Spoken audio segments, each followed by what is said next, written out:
Rockskonsontheroad. He slowed down his bike at once to see what had stopped him. Bringing the motorcycle to a standstill, leaning forward, he noticed there were rocks that covered the road. They were lined up in a horizontal fashion, so it was hard for his wheels to make past. He had to get down. Fearing what it could be all about, he kept the engine running and disembarked. He headed straight for the rocks and started lifting them, hurling them one by one until there was enough space for his wheels to easily make it unimpeded.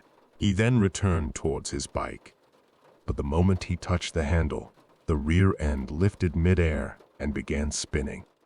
He was already on the bike somehow, but instead of going straight, the bike swiveled on its front tire. It rotated twice or thrice before coming to a sudden stop. Mighty scared when he felt the controls in his hand again, he went for the throttle and the bike lunged as if coming out of a trance itself. He crossed the rocks and didn't stop until he reached home. When he knocked at the door, his wife opened. She let out a shriek of horror when she saw him. He was covered in blood. He hadn't noticed it, so he went straight for the mirror and found himself dripping all over, painted in red.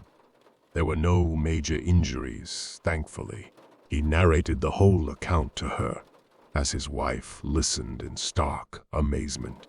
REFLACTINGONTHECRYSTORY. The weird thing about this scary story is all the claiming. The person asserts to have experienced it all. His own true ghost story that you cannot reason with. Let us leave it like that. The true ghost story it is. Any comments on this are welcome. Let's see what theories we garner in the process. THEBOYINTEARS. As they neared the boy, and the engine was shut, the pundit inquired the sobbing boy what he was doing there. I can't find my mother. I am lost. I don't know the way back home. The boy replied in tears. The pundit and the disciple felt sorry for the lad and decided to give him a lift. Maybe the nearby villagers would know something about the child's mother and might take care of him too. With the intent to drop him there, they let him accompany them.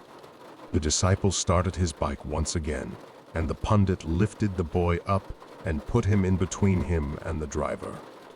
As the bike roared and began to amble, it seemed to them as if something heavy had got on the bike. It wasn't going at its full speed. Unperturbed, the disciple accelerated, going for a full throttle, and the engine roared like anything. But the distance covered by the bike was so less that it was becoming an exercise in futility. Suddenly, the pundit looked behind at what was stopping them from going full speed. To his surprise, he found the legs of the little boy all stretched out from the very spot he was picked. The boy sat unruffled between them, showing no pain. As the pundit noticed that, realized what it was, in sheer shock, he lifted the boy up and flung him over as he felt him disappear in a mist. With the weight lifted, the bike lurched ahead. The surprised disciple asked if everything was fine. The pundit asked him to keep driving without looking behind, and so he did. They didn't stop until they reached their home safe and sound. THEVERDICT. I call plain bullshit on this spooky story.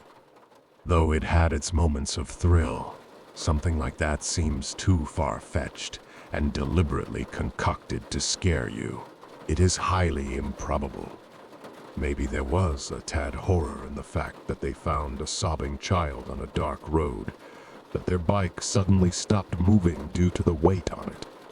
But to frame something like stretched legs seems like a work of fiction, nothing less than the Fantastic Four hero. We really don't know if it is a true, spooky story or a framed one.